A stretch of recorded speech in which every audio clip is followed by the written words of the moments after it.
Hey, what's going on everybody? Welcome back to the channel. I'm Waller's Wallet, and in this video, we're going to be taking a look at 5 Vanguard ETFs that you should look to buy and hold for the long term because they could make you a lot of money.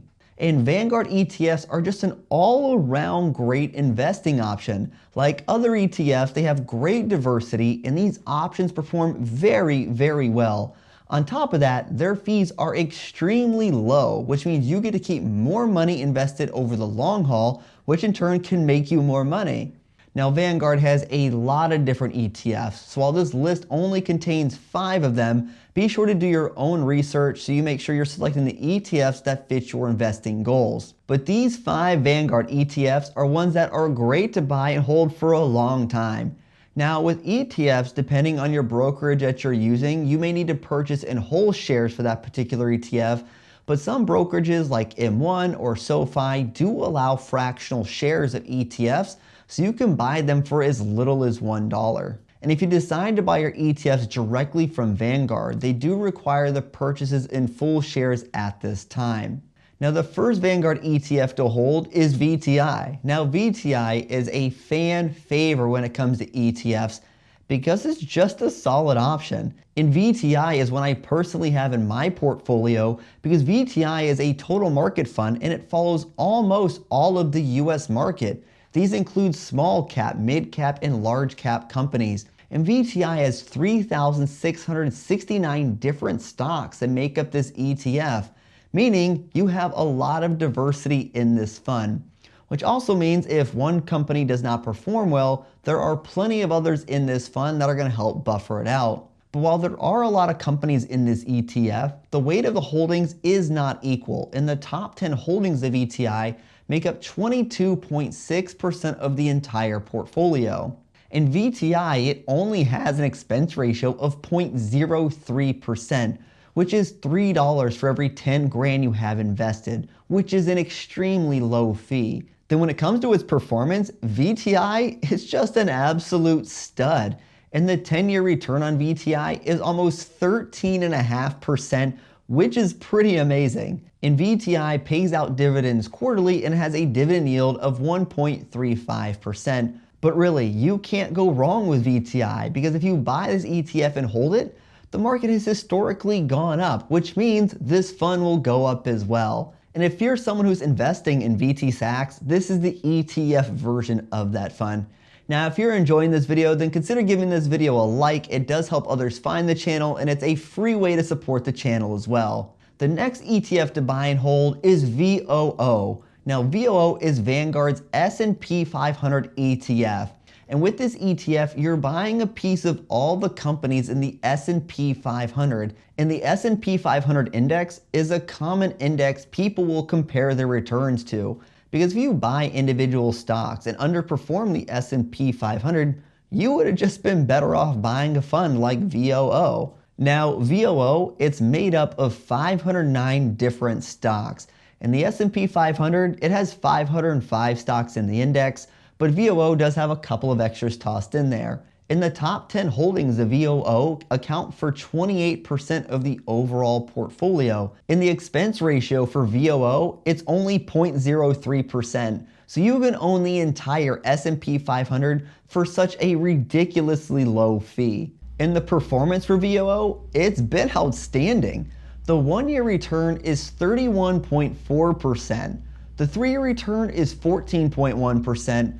The 5-year return is 16.8%, and the 10-year return is 13.39%. And all of these returns are absolutely fantastic. And VOO pays out its dividends quarterly and has a dividend yield of 1.48%. But buying an ETF that follows the S&P 500 is almost a guarantee you'll make money over time, and who doesn't want that, right? Then we have VXUS. Now, VXUS is Vanguard's total international stock ETF, and it's meant to track the FTSE Global All Cap X US Index, which really just tracks a lot of stocks issued by companies not in the US. And having international investments is a great way to diversify your portfolio, because while the US market is strong today, how strong is the US market going to be in 30 or even 50 years from now? I mean, we hope it stays strong, but you just never know. And VXUS is made up of 7,420 different stocks. So there are a lot of different companies in this ETF.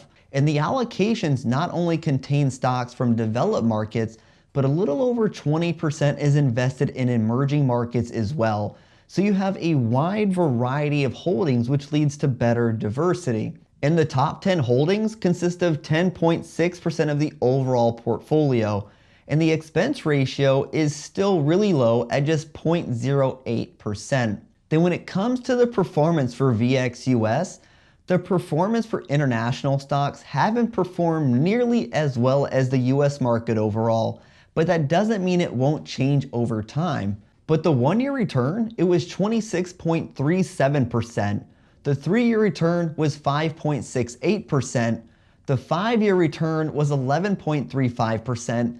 And the 10-year return was 4.95%. So not nearly as high as the US options like VTI or VOO, but it does diversify your portfolio, which is always a good move. Then the dividends for VXUS are paid out quarterly and has a dividend yield of 2.1%. Then we have VIG, which is Vanguard's Dividend Appreciation ETF, and VIG tracks the NASDAQ US Dividend Achievers Select Index. In VIG, it has 212 stocks in the ETF, and this ETF has stocks that have been increasing their dividends each year. So while they may not have the highest dividend payout currently, the dividend rates have increased for these stocks in this fund. And the top 10 holdings make up 34.7%. So it is very top heavy, with the top 5 actually making up just under 20% of the total allocation.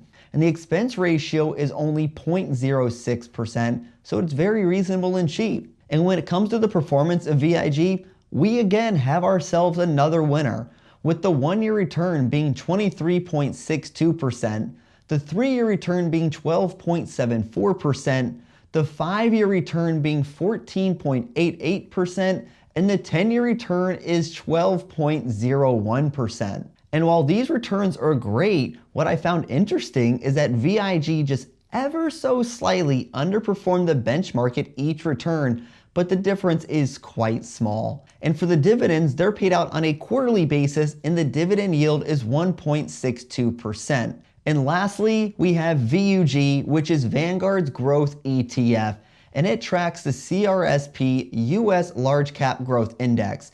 Now, I'll have a video explaining the differences between the different caps and what they mean and how they perform at a later time. But basically, large cap companies have a market capitalization of $10 billion or more.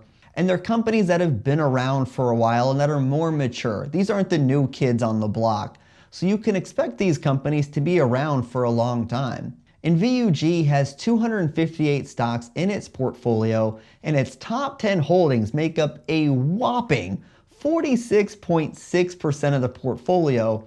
And the top 3 holdings of Apple, Microsoft, and Amazon actually account for just under 27% of the entire portfolio. As for the fees, the expense ratio for VUG is just 0.04%, which is slightly more than VOO or VTI. But now let's talk about performance, because the 1-year return for VUG is 45.34%. The 3-year return is 21.41%. The 5-year return is 21.89%. And the 10-year return is 16.12%. And these returns are absolutely phenomenal, and they actually outperform the S&P 500. And the dividends for this fund are paid out on a quarterly basis, but the dividend yield is just 0.67%. And that's because growth stock companies typically choose to reinvest that money back into the company rather than having a higher payout for shareholders. And some growth stocks don't even pay out a dividend, like Tesla, for example. So if you're considering a dividend portfolio, VUG might not be ideal for you. But while you're not receiving a large dividend payout, the money made from the growth on this ETF more than makes up for that. Now, Vanguard has some amazing ETFs, and there are plenty of great ones to invest in and hold for the long term. These 5 ETF investment options have great returns and pretty much perform identically to their indexes, and those indexes have increased over time.